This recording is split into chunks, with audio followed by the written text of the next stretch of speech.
수군거리는 인생들이라는 제목으로 말씀 증거하도록 하겠습니다.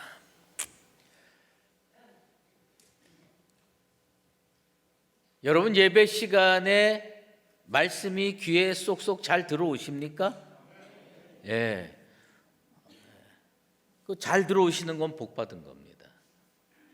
잘 들리지 않거나 삐딱하게 들리는 거, 그거는 영적으로 매우 심각한 문제가 있는 겁니다. 또 전혀 들리지 않는 분들도 계세요. 그건 뭐냐면 구원의 선 밖에 섰다는 뜻입니다. 말씀이 잘 들리고 마음에 쏙쏙 박히면 그건 정말 하나님께 복받고 있다는 증거입니다. 하나님께 내가 복을 받고 살고 있느냐, 그거 다른 걸로 자꾸 판단하지 말고 하나님의 말씀이 잘 들리느냐, 이걸로 판단할 수가 있습니다. 왜 말씀이 잘 들려야 복받는 거냐? 말씀이 들리기 시작해야 자기가 죄인인지를 깨닫게 됩니다. 말씀이 들리기 시작해야 자신의 영적 상태에 대해서 애통할 수가 있습니다. 말씀이 들려야 하나님 앞에, 주님 앞에 자기 죄를 회개할 수 있기 때문입니다. 초대교회가 불같이 부흥했습니다. 구원의 역사가 엄청나게 일어났습니다. 그때 베드로가 설교할 때에 그 말씀을 듣고 사람들이 마음에 찔렸어요. 그래서 어찌할꼬 회개했더니 어떤 일이 벌어졌습니까? 하루에 3,000명씩 회개하고 주님 앞에 나와 구원 얻는 역사가 일어났습니다. 그래서 아더 핑크라고 하는 목사님은 이런 말씀을 했어요. 말씀을 듣고 주 예수 그리스도를 믿는 것 외에 죄인이 할 일은 아무것도 없다. 죄인은 어떤 거예요? 말씀 듣고 회개하는 거예요. 어느 날 아주 예수 믿는 거를 싫어하고 반대하고 아주 완고한 불신자 한 명이 있었는데 그의 친구가 매일 교회 가자고 들볶는 거예요. 교회 가자, 교회 가자. 우리 교회 목사님 설교 너무너무 잘하신다. 그래가지고 할 수 없이 끌려갔는데 그 교회 담임 목사님이 누구였냐면 세계적으로 유명한 부흥사였던 조지 피필드 목사였습니다. 그 조지 피필드 목사가 설교하는 그 시간에 그 완고한 불신자가 저 말씀 들으면 안 될 것 같아. 그래가지고 예배 시간에 뒤에 와가지고 앉아서 뭐냐면 친구가 가자 그러니까 억지로 오긴 했지만 말씀이 듣기 싫은 거예요. 그래서 두 손으로 귀를 막았습니다. 그리고 뭐만 봤냐 하면 휘필드 목사가 설교하는 장면만 이러고 바라보고 있는 거예요. 근데요, 하나님이 그 사람 구원하기로 작정하시고 하나님이 그 사람 주의 품으로 인도하기로 작정하면 우리가 상상하지 못한 일이 벌어집니다. 귀를 딱 막고 그냥 그것만 구경을 하고 예배 끝나고 집에 가려고 그랬는데 느닷없이 파리 한 마리가 날라와서 코에 앉습니다. 파리 한 마리가 와서 코에 딱 앉는데 이걸 막고 흔들고 별짓을 다 해도 이 파리가 떠나질 않는 거예요. 그러니까 이게 화가 나잖아요. 이놈의 파리가 좀 날아갔으면 좋겠는데. 그래가지고 그 완고한 불신자가 잠시 손을 떼고 이 파리를 딱 하고 잡으려고 그러는데 그때 피필드 목사님이 무슨 말씀을 한지 아십니까? 귀 있는 자는 들을지어다. 귀 있는 자는 들을지어다. 그러니까 이게 들리기 시작하는 거예요. 그래서 그 사람 그날 말씀 받아들이고 예수 영접하고 구원받았다는 아름다운 이야기가 있습니다. 오늘 이 성전에서 조지 피필드 목사의 집회 때 사용했던 그 파리가 우리 교회도 오게 되길 바랍니다. 하나님이 보내시게 되길 바랍니다. 그래서 말씀 듣기 싫은 사람 코에 앉아가지고 그로 인해서 정말 하나님의 말씀이 귀가 열려서 말씀이 쏙쏙 들어와 가지고 변화의 역사, 구원의 역사가 일어나게 되기를 주의 이름으로 축원합니다. 오늘 본문에는 두 가지 종류의 사람이 출현합니다. 예수 싫어하는 사람, 예수 말씀이 제대로 들리지 않아서 말씀에 대해서 삐딱하게 반응하는 구원받지 못하는 사람, 한 종류의 사람입니다. 또 한 종류의 사람 뭐냐면 말씀이 귀에 쏙쏙 들어와 가지고 예수님께서 주시는 생명의 떡으로 인해서 영생의 반열에 서는 사람, 구원받는 사람. 구원받지 못하는 사람과 구원받는 사람, 그 근거가 어디서 나오니까 말씀이 들리느냐 들리지 않느냐. 바라건대 오늘 이 자리에 나온 모든 성도들은 귀가 활짝 열려서 예수님 말씀이 들려서 구원의 반열에 서게 되기를 주의 이름으로 축원합니다.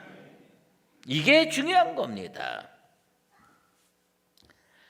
예수님께서요 벳세다에서 오병이어의 기적을 일으키셨습니다. 그 기적을 체험한 사람들이 제가 지난 시간에 어떻게 됐어요? 배 타고 예수님 찾으러 가서 예수님 만났습니다. 근데 예수님이 그들에게 무슨 말씀을 했느냐면 이 말씀을 했습니다. 나는 하늘에서 내려온 생명의 떡이다. 하늘에서 내려온 생명의 떡이다. 그 예수님의 말씀에 대한 그 사람들의 첫 번째 반응이 있습니다. 그것이 뭐냐면 의심의 수군거림입니다. 저게 과연 가능이나 한 일인가? 저게 과연 가능이나 한 일인가? 수군거렸습니다. 왜냐하면요, 그들은요 자기네들이 예수님을 너무 잘 알고 있다는 거예요. 어릴 때부터 예수님 잘하는 거 봐왔다는 거예요. 그 부모를 안다는 거예요. 그래서 42절에 뭐라고 얘기했습니까? 이는 요셉의 아들 예수가 아니냐.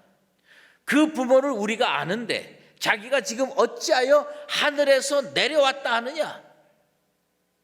아니 저 부모를 우리가 아는데 지가 무슨 하나님의 아들이야. 저 사람 자라가는 과정을 내고 우리들이 다 보고 알았는데 자기가 무슨 하늘에서 내려온 생명의 떡이야. 말도 안 돼. 받아들일 수가 없는 겁니다. 여러분, 선지자가요 고향에서 인정받는 건 정말 어려운 일입니다.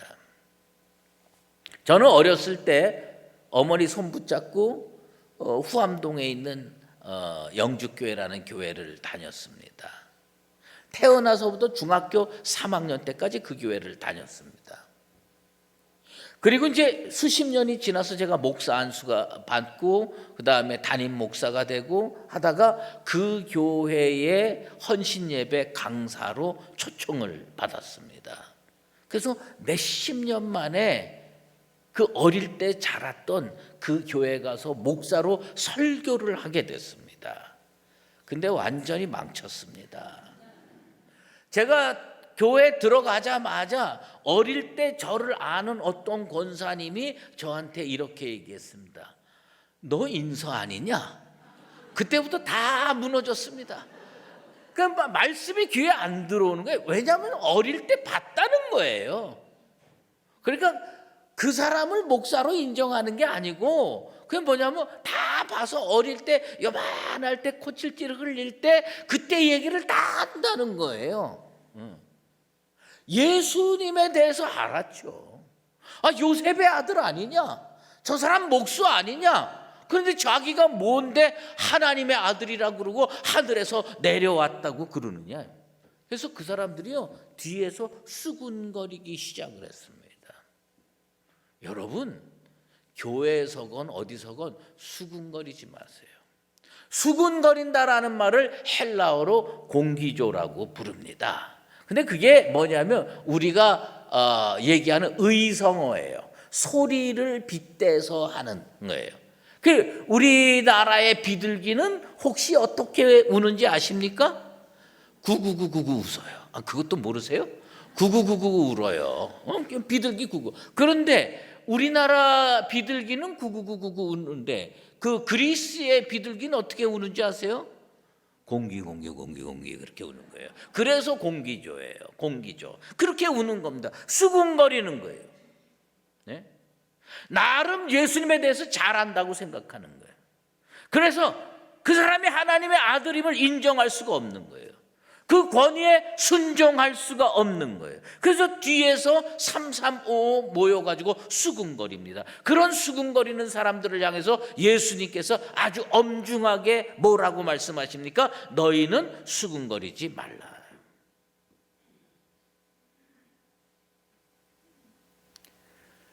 컴퓨터에 보면 자료들이 쫙 있는데 이게 쓸모없게 되면 거기에 뭐가 있냐면 휴지통이 있습니다. 휴지통에다가 딱 넣으면요 사라져 버립니다. 그 휴지통 같은 게 뭔지 아십니까? 우리 주님께서요 예수님을 하나님의 아들로 인정하지 않고 주의 말씀을 듣고 변화받지 못하는 사람 어디냐면 휴지통에 버립니다. 그 휴지통 끝이 뭡니까? 지옥이에요. 지옥입니다. 알량한 지식 가지고 모든 걸 판단하지 마십시오. 아주 소소한 경험이 자기 인생의 모든 판단의 근거가 돼서 그 조그마한 경험의 틀 가지고 하나님을 평가하고 성경을 평가하고 진리를 평가하는 것, 그것처럼 어리석은 일 없습니다. 그런데 그걸로 그쳐도 되는데 이걸 가지고 뭘 좀 안다고 뒤에서 오르네 그르네 수군거리는 겁니다. 성경에 보면요 수군거리는 사람들이 많이 나오는데 그중에 대표적인 사람이 누구냐? 이게 예수님을 아는 사람들의 반응과 똑같은 반응이 구약 성경에도 있습니다. 그게 누구냐면 고라의 일당입니다. 모세와 고라는 육촌지간입니다. 모세와 고라는 육촌지간인데 어릴 때 다 봤다는 거예요 자기가. 그런데 하나님께서 모세를 들어 쓰시기로 작정했잖아요. 그래서 떨기나무 체험을 하고 그 다음에 바로 앞에 보내서 내 백성 이스라엘을 보내라 끌고 출애굽을 해서 위대한 민족 지도자가 됐는데 고라는 그걸 인정할 수가 없는 거예요. 내가 저 사람 어릴 때 알아. 자기가 뭔데 자기가 이 민족을 이끌고 가 말도 안 된다고 생각을 하는 거예요. 그래서 고라가요 사람들과 수군거리는데 그 수군거림에 동참했던 사람이 몇 명이었냐? 250명이었습니다. 어마어마한 집단이 수군거리는 겁니다. 아, 저 사람 다 가짜야. 저 사람 다 문제가 많아. 그래가지고 반기를 듭니다. 데모를 합니다. 하나님께서요 모세와 수군거리는 고라의 일당 250명 딱 놓고 하나님이 뭐요? 땅이 쫙 갈라지고 불이 나와서 삼켜버립니다. 주님께서 처리했어요. 그때 모세가 고라의 일당 250명 수군거리는 250명에게 한 이야기가 있습니다. 그게 뭔지 아세요? 너희가 너무 분수에 지나치느니라. 분수를 넘은 거예요. 분수를. 주의 말씀에 수군거리는 거 분수를 넘는 겁니다. 하나님께 대해서 수군거리지 마세요. 예수님께 대해서 수군거리지 마세요. 수군거리는 거는 인간의 부패성을 적나라하게 극명하게 드러나는 행위입니다. 왜 수군거립니까? 교만하기 때문입니다. 자기가 뭘 좀 많이 안다고 착각하는 겁니다. 교만이 뭔지 아십니까? 교만이 뭐 자신감 있어서 뭐 큰 소리 치는 거 물론 그것도 교만이지만 교만이 뭐냐? 성경에서 얘기하는 교만은 자신의 생각의 틀, 자신의 사고의 틀, 자신의 경험의 틀, 자신의 지식의 틀 여기에다가 모든 진리를 꿰맞추고 하나님을 꿰맞추고 하나님의 아들 예수 그리스도를 꿰맞추려고 하는 행동, 그게 바로 교만입니다. 생명의 떡 자신들의 지식으로 이해할 수가 없는 거예요. 어떻게 생명의 떡이 하늘에서 내려올 수가 있으며 생명의 떡이 쌀가루로 안 만들고 밀가루로 안 만들고 어떻게 사람이 생명의 떡이 될 수 있느냐? 그리고 저 사람 우리가 어릴 때부터 다 아는데 그 사람이 어떻게 하나님의 아들이 될 수가 있느냐? 그래서 52절에 그들의 그 교만한 생각을 여실히 나타낸 표현이 나옵니다. 이 사람이 어찌 능히 제사를 우리에게 주어 먹게 하겠느냐. 생명의 떡이라는 말이 도저히 이해가 안 되는 거예요. 생명의 떡이라는 말이 귀에 들어오질 않는 거예요. 생명의 떡이라는 말이 마음으로 받아들일 수가 없는 거예요. 그게 뭐라냐? 어떻게 능히 제사를 먹게 하겠느냐. 이건 있을 수가 없는 얘기다. 자기 지식의 틀로 평가하는 거예요. 자기 경험의 틀로 진리를 재단하는 거예요. 제한적 이해력으로 하나님의 그 무한하심을 평가하려고 하는 거, 그게 인본주의입니다. 여러분, 내가 가지고 있는 경험, 내가 가지고 있는 지식, 내가 가지고 있는 사고의 틀, 이것을 알량한 조그만 가위를 가지고 하나님의 진리를 쏙닥쏙닥 자르고 이래가지고 그걸로 모든 것을 평가하고 쑥덕거리는 거, 하나님이 싫어하심을 기억해야 됩니다. 결국 수근거리는 사람들은 어떻게 됐습니까? 예수를 십자가에 못 박게 되는 겁니다. 뭘로 열매 맺습니까? 하나님의 아들을 죽이는 것으로 수근거림의 열매가 맺어지는 겁니다. 그래서 유명한 교부였던 아우구스티누스는 우리에게 이렇게 권면합니다. 진리 앞에서 판단을 중지하라. 진리 앞에서 판단을 중지하라. 너의 그 판단으로 하나님이 헤아림 받을 수 없다는 겁니다. 심지어 초대교회 교부였던 터툴리아누스는 이렇게 얘기를 합니다. 나는 불합리함으로 믿는다. 자기 생각으로, 자기 경험으로 하나님의 진리, 뭐 예수님이 그 동정녀 마리아에게서 태어났고 예수님이 부활했고 이런 게 도저히 믿어지지가 않아. 그래서 터툴리아누스가 뭐라고 고백합니까? 나는 불합리함으로 믿는다. 자기 생각으로는 불합리해요. 그런데 인간이 할 수 있는 건 뭐냐? 그것을 믿음으로 받아들이는 것밖에 할 게 없다는 고백인 겁니다. 진리의 말씀이 들려오지 않고 진리의 말씀을 들으려고 하지 않고 회피하고 수군거리는 사람, 하나님께서요 그 사람 버립니다. 그 사람들 어디 갑니까? 천국에서 쫓겨나 바깥 어두운 곳에 던져질 수밖에 없습니다. 그러면 우리는 어떤 사람들이냐? 오늘 우리가 복된 존재임을 깨달아야 됩니다. 주님께서 그 사람들에게 이런 말씀을 합니다. 나를 보내신 아버지께서 이끌지 아니하며 아무라도 내게 올 수 없으니 오는 그를 내가 마지막 날에 다시 살리리라. 여러분, 인생이 하나님으로부터 받을 수 있는 최고의 복이 뭔지 아십니까? 하나님으로 받는 최고의 복은 뭐냐면 하나님의 이끌림을 받는 겁니다. 우리는요 아침에 세수하고 내가 결심해서 오늘 교회 가야지, 그리고 내 발걸음 옮겨서 교회 온 줄로 압니다. 그거는 너무나도 지극히 부분적인 인간적인 생각이에요. 하나님께서 여러분 손 붙들고 이끌고 오신 줄로 믿습니다.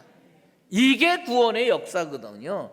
여러분, 다른 거 복이 아니라 물질이 좀 늘어나고 뭐 명예를 얻고 권력을 얻고 그런 게 복인 줄 아십니까? 내가 오늘 하나님의 성전에 와 있는 거, 하나님의 이끌림 받는 거, 하나님은 적어도 여러분 손 붙들고 여러분을 이끌고 이곳에 오신 분인 줄로 믿습니다. 왜 그렇게 하셨어요?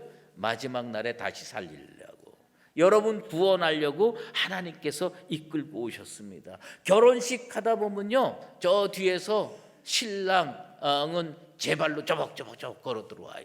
그 다음에 신부 아버지가 신부 손 붙들고 걸어 들어옵니다. 그리고 중간 이상 오면 그 손을 남편 될 신랑에게 넘겨줍니다. 아버지가 딸 손 붙들고 그 결혼식장 이끌고 가는 것처럼 하나님께서 우리 손 붙들고 계시는 줄로 믿습니다. 여러분은 무슨 복을 받으셨는 줄 아십니까? 하나님께서 여러분 손 붙들고 계신다는 거예요. 그리고 그 손 붙들고 어디로 오셨느냐? 예수님께, 신랑 대신 예수님께 넘겨주려고 여러분을 이곳까지 끌고 오신 줄로 믿습니다. 이제 여러분들의 손을 내밀어서 예수님 손을 붙잡는 축복의 역사가 일어나게 되기를 주의 이름으로 축원합니다. 언제나 구원은요, 두 가지가 함께 이루어져야 돼요. 하나는 주도적인 하나님의 이끄심이 있어야 돼요. 또 하나는 그 하나님의 이끄심에 순종하는 우리의 믿음의 행위가 있어야 돼요. 이 두 가지가 합쳐져야 되는데 퍼센트로 한번 얘기해 볼까요? 하나님의 주도적인 역사가 몇 퍼센트일 것 같아요? 하나님의 주도적인 역사가요 99.999%도 넘을 겁니다. 우리는 어떻게 순종합니까? 0.0001% 정도 하나님 앞에 순종하는 거예요. 그래서 하나님의 주도적인 이끄심의 역사, 나의 믿음의 순종, 99.999%하고 0.0001%가 딱 합쳐질 때 무슨 일이 일어납니까? 구원의 역사가 일어나는 겁니다. 여러분 이 자리에 온 것 하나님이 여러분 손 틀림없이 붙들어 주셨어요. 그리고 이끌고 오셨어요. 오늘 이 시간에 0.0001%의 믿음의 순종이 이루어지게 되길 바랍니다. 그래서 예수님 손 붙드는 거예요. 그런데 오늘 사도 요한이요, 우리 주님의 말씀을 분명하게 우리에게 알려주고 있습니다. 뭐냐면 우리 옆에 분하고 손 꼭 붙들고 이렇게 인사를 한번 하십시다. 요거 여러분 머리에 새기시라고, 가슴에 새기시라고 인사를 부탁하는 거예요. 옆에 분하고 손 꼭 붙들고요, 이제부터 우리 배운 사람 됩시다. 여러분 제가 이제부터 설명할 테니까 여러분 먼저 아멘으로 화답하시기 바랍니다. 이제부터 배운 사람 됩시다.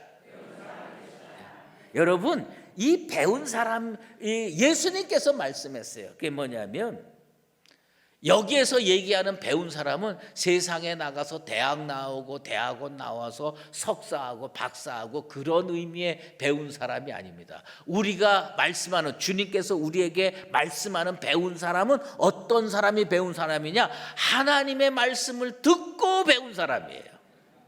하나님의 말씀을 듣는 거예요. 귀가 열려서 들리는 거예요. 그 듣고 배운 사람이에요. 이 배운 사람 뭐냐면 예수님이 하나님의 아들임을 배우는 거예요.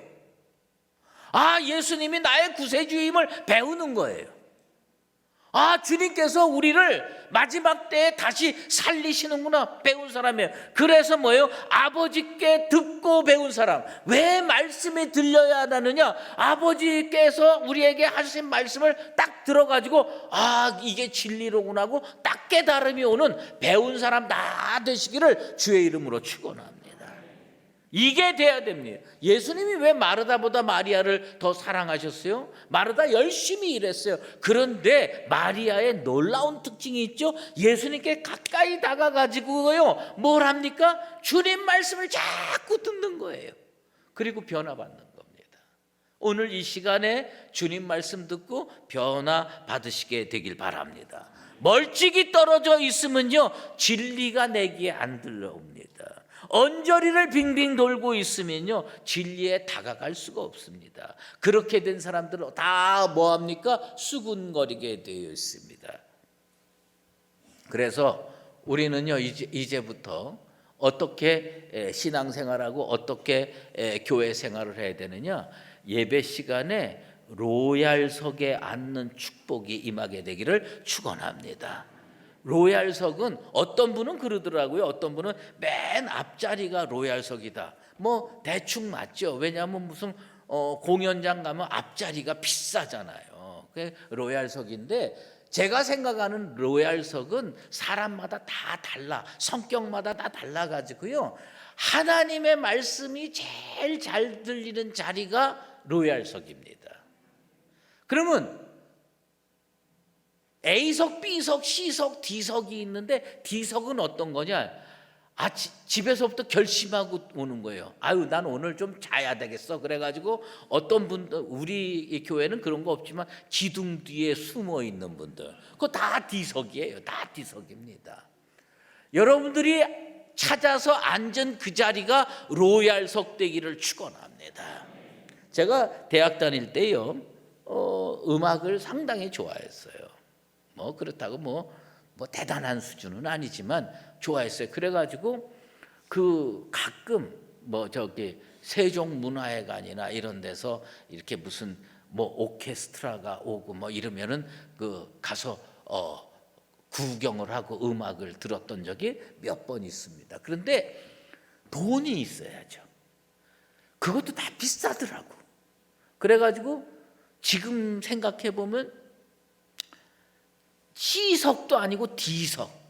그래서 여기 아래층에 못 앉고 저 2층에 제일 끝다리 뒤에 D석이었다가, 근데 그때 그 D석 표를 가지고 가서 D 맨 끝에서 음악을 듣다가 중간에 잠깐 쉬는 시간이 있어요.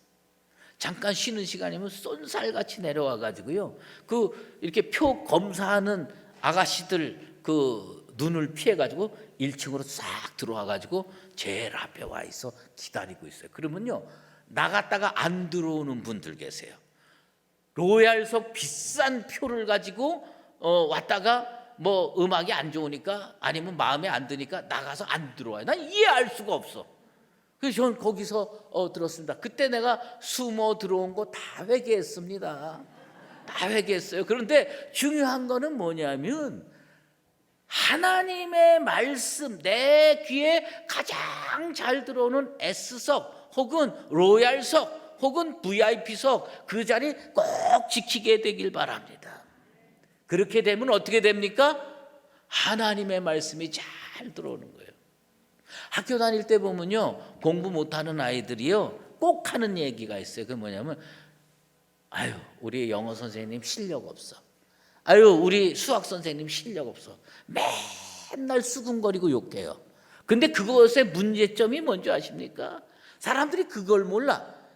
그거 뭐냐면, 수학 선생님이 실력 없다고 수근거리기 시작하면요, 수학 선생님이 싫어집니다. 수학 선생님이 싫어지면요, 수학이 싫어집니다. 그러면 수학이 싫어지면 그 다음에 어떻게 돼요? 성적이 나빠집니다. 성적이 나빠지면 어떻게 됩니까? 대학을 못 갑니다. 수근거림의 폐단이 그겁니다. 왜 우리가 주님 앞에서 아멘으로 화답해야 되느냐? 아멘하면 예수님이 더 좋아집니다. 그리고 예수님이 더 좋아지면 예수님께 더 가까이 가고 예수님의 말씀이 더 귀에 잘 들어와서 여러분들은 어떤 상태가 되느냐? 아버지께로부터 듣고 배운 사람이 되는 겁니다. 배운 사람이 되면 그 다음에 어디로 갑니까? 주님께서 영생의 길로 이끌게 될 줄로 믿습니다. 의심의 영이 가득 차서 수군거리는 사람이 돼가지고 정말 주님으로부터 멀어지고 지옥으로 가는 어리석은 심령이 아니라 하나님의 말씀을 사모함으로 듣고 배운 사람이 되어서 영생의 길로 걸어가는 나와 여러분 다 되시기를 예수 그리스도의 이름으로 축원합니다. 기도하겠습니다. 하나님 아버지, 감사합니다. 오늘은 주님 말씀이 우리 귀에 쏙쏙 들려오게 되기를 원합니다. 내 귀를 열어 주시옵소서. 그리하여서 주님 말씀으로 배우고 주님 앞에 다가가서 영생의 길로 걸어갈 수 있는 축복의 인생들 다 되게 도와주시옵소서. 예수 그리스도의 이름으로 기도드리옵나이다. 이제는 우리 주 예수 그리스도의 은혜와 하나님 아버지의 극진하신 사랑하심과 성령의 인도하시고 교통하심이 하나님의 말씀을 잘 듣고 배운 사람이 되어 주님이 이끄시는 영생의 길로 걸어가기로 다시 한번 작정하는 사랑하는 수의제일교회 모든 믿음의 권속들과 주님의 몸된 교회 위에 이제로 영원히 함께 계시옵기를 간절히 축원하옵나이다.